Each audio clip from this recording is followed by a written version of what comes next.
লাইফে একটা ভালো দিন পেতে গেলে অনেকগুলো খারাপ দিনের সাথে লড়াই করে তবে একটা ভালো দিন পাওয়া যায়।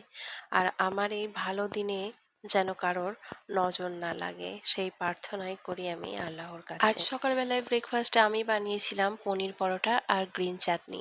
আর এই পরোটা বানানোর জন্য আমাকে ফোর্স করা হয়েছিল, তাই আমি বানাতে বাধ্য হয়েছিলাম। আমার হাজবেন্ড এসব ভাজা পোড়া খাবার খেতে খুবই পছন্দ করে, তাই তার কাজ হলো সে যত রিলস ভিডিও দেখে খাবারের, সে আমাকে সবকিছু পাঠাতে থাকে।